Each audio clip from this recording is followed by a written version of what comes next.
우리는 모두 예수님의 제자가 되기를 원합니다. 진심으로 원합니다. 제자가 되는 데는 조건이 있습니다. 그것은 어떤 세상적 기준으로 자격을 제한하는 것이 아닙니다. 돈이 어느 정도 있어야 한다거나 나이가 몇 살 이하여야 한다거나 대학교를 나와야 한다는 등의 조건이 전혀 아닙니다. 얼굴이 미남이거나 키가 얼마 이상은 돼야 된다 하는 조건도 아닙니다. 누구든지 예수님의 제자 되기를 원하는 사람은 다 제자가 될 수 있습니다. 예수님은 사람을 차별하지 않으십니다. 다만 사람들이 예수님을 따를 때 스스로 각오해야 할 것이 있다는 말입니다. 아무든지 나를 따라오려면 이렇게 해야 한다 하는 말씀입니다. 자, 그렇다면 그것이 무엇입니까? 첫째로 자기를 부인해야 합니다. 23절 상반절에 보면 또 무리에게 이르시되 아무든지 나를 따라오려거든 자기를 부인하고 그랬습니다. 인간은 다른 피조물에 비해서 지혜로운 존재입니다. 그러나 하나님 앞에서는 그 지혜가 보잘것도 없습니다. 지혜자는 자기의 지혜를 자랑하지 말라고 했습니다. 잠언 30장에 야게의 아들 아굴의 잠언이 나오는데 그는 고대 세계에서 내노라 하는 지혜자입니다. 그런데 그가 뭐라고 말합니까? 2절 3절 보면 나는 다른 사람에게 비하면 짐승이라. 내게는 사람의 총명이 있지 아니하니라. 나는 지혜를 배우지 못하였고 또 거룩하신 자를 아는 지식이 없다고 했습니다. 고대 세계의 지혜자 현자가 이렇게 말하는데 현대를 사는 보통 사람인 우리는 오죽하겠습니까? 지식이나 정보는 많을지 몰라도 지혜는 아무래도 못하지 않겠습니까? 인간의 지혜는 유한합니다. 상대적입니다. 부분적입니다.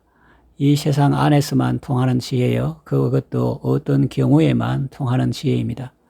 그러나 하나님의 지혜는 무한합니다. 절대적입니다. 온전합니다.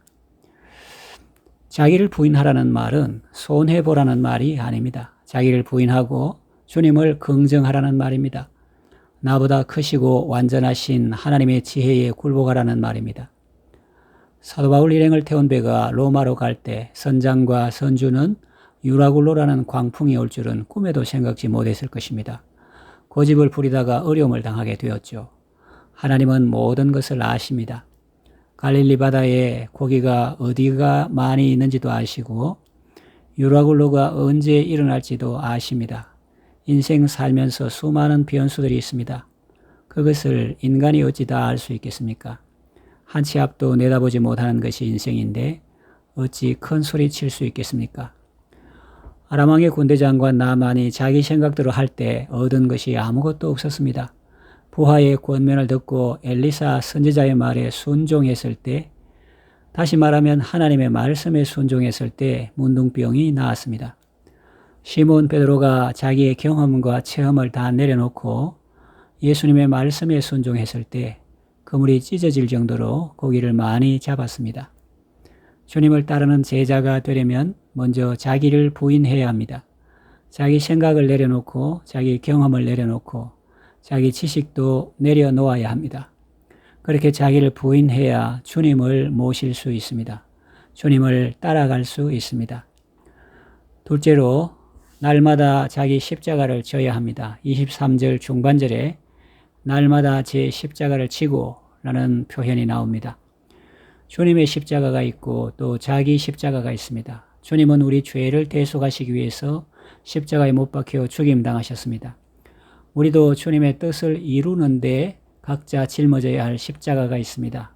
날마다 자기 십자가를 지라는 말은 매일 죽음을 각오하고 죽을 준비를 하고 주님을 따르라는 말입니다. 예수님이 말씀하셨죠. 한 알의 밀이 땅에 떨어져 죽지 아니하면 한 알 그대로 있고 죽으면 많은 열매를 맺느니라 하셨습니다. 말씀하신 것과 같이 예수님은 땅에 떨어져 죽으셨고 그로 말미암아 많은 생명을 구원하셨습니다. 예수님의 제자가 되기를 원하는 사람은 예수님처럼 살아야 합니다. 지금 당장 죽으라는 말이 아니라 순교의 삶을 살라는 말입니다. 그것을 순생이라고 표현하는 분도 있습니다. 생교라고 표현할 수도 있겠죠. 신앙을 따라서 사는 것을 말합니다. 사도 바울은 나는 날마다 죽노라고 했습니다. 욕심이 죽고 자아가 죽어야 합니다. 말세에 사람들이 예수님의 제자를 핍박할 때 어떻게 말할까요? 선생님 참 고상하십니다. 대단하십니다. 훌륭하십니다. 저는 선생님의 신앙을 따라갈 수가 없네요. 그런데 이렇게 박해를 가해서 죄송합니다. 그럴까요? 천만의 말씀입니다. 박해를 하면서 이것이 하나님을 섬기는 일이다. This is the example of serving God 이라고 하면서 박해합니다. 자기들이 하나님을 제일 잘 섬기는 사람이라고 생각하며 마치 이단 사이비를 대하듯 하면서 박해합니다. 의롭게 살려고 하면 너만 잘났냐? 우리가 다 의인인데 믿음으로 다 의롭게 되었는데 뭘 그렇게 까칠하게 굴어? 그러면서 사회의 부적응자로 융통성 없는 사람으로 포용력 없는 사람으로 사랑이 없는 사람으로 다른 사람들을 품어주지 못하는 졸작무로 몰아붙이면서 박해합니다. 그런데 이상한 것은 살려고 하면 죽고 죽고자 하면 산다는 것입니다. 예수님 말씀과 같습니다. 누구든지 자기 목숨을 얻고자 하는 자는 잃을 것이요 나와 복음을 위하여 자기 목숨을 잃는 자는 얻으리라고 말씀하셨죠. 그러므로 날마다 죽는 것이 사실은 날마다 사는 길입니다. 셋째로 주님을 따라가야 합니다. 23절 하반절 나를 따를 것이니라 했습니다. 주님보다 앞서 가면 안 됩니다. 내가 볼 때는 이렇게 해야 할 것 같은데요. 이렇게 해야 교회가 살고 이렇게 해야 부흥될 것 같은데요. 그렇게 하면 안 된다는 말입니다. 베드로가 한번 그랬다가 크게 책망받은 적이 있습니다. 예수님이 자신의 죽으심을 말하니까 베드로가 예수님께 말했죠. 그런 일은 절대로 없을 것입니다. 있어서도 안 되고 있을 수도 없는 일입니다. 인간적으로 생각하면 얼마나 듣기 좋은 말입니까? 그러나 예수님은 베드로를 책망했습니다. 사탄아, 내 뒤로 물러가라. 너는 나를 넘어지게 하는 자로다. 네가 하나님의 일을 생각하지 아니하고 도리어 사람의 일을 생각하는도다 하셨습니다. 제자는 스승을 따라가는 사람이지 스승보다 앞서가는 사람이 아닙니다.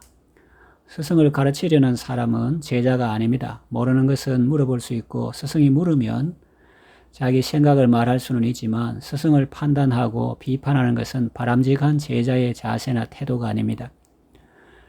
예수님을 따라가야 합니다. 말씀에 순종해야 합니다. 그러기 위해서 기도해야 합니다. 말씀을 상고해야 합니다. 예배 자리에 나오십시오. 기도의 자리에 나오십시오. 매일 성경을 읽으십시오. 그래야 제자가 될 수 있고 제자 흉내라도 낼 수 있습니다.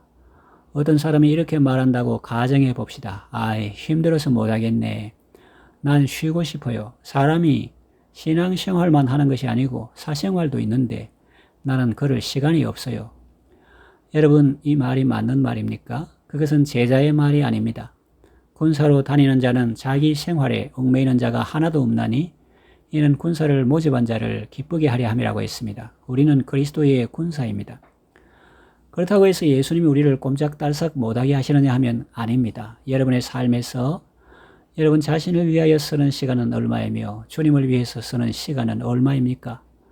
그리고 그렇게 나눈다는 것 자체가 모순이 아닐까요? 제자는 먹든지 마시든지 무엇을 하든지 다 하나님의 영광을 위하여 하는 사람입니다. 예배에 나오는 것이 부담스럽고 기도할 시간이 없고 자꾸 그러면 어떻게 될까요? 그 믿음을 보존할 수 있을까요? 천만의 말씀입니다. 있는 자는 받아 풍족하게 되고 없는 자는 그 있는 것도 빼앗기게 된다고 말씀합니다. 제자가 못 되는 정도가 아니라 아예 배신자가 될 수도 있습니다. 기도하고 말씀 붙들어도 순종하기 힘든데 아예 기도도 안 하고 말씀도 안 읽는데 무슨 수로 주님을 따라가겠다는 말입니까? 내비게이션도 없고 지도도 없고 약도도 없는데 무슨 수로 하나님이 뜻하신 곳에 가겠다는 말입니까? 아예 자기 마음대로 가겠다는 거죠. 주님을 따라가야 한다는 말씀에는 또 다른 의미가 있습니다. 주님을 따라가야 한다 할 때 지금까지 모범적인 신앙생활로 자기를 인도하거나 지도했던 사람이 곁길로 간다고 해도 그를 핑계로 신앙생활을 중단하거나 나태하지 않아야 한다는 의미입니다. 그럴 때도 우리 신앙의 진정한 모범이신 예수님을 바라보고 예수님을 따라가야 한다는 의미입니다. 이제 말씀을 정리하며 맺으려고 합니다. 예수님의 제자는 누구나 될 수 있지만 아무나 될 수 있는 것은 아닙니다.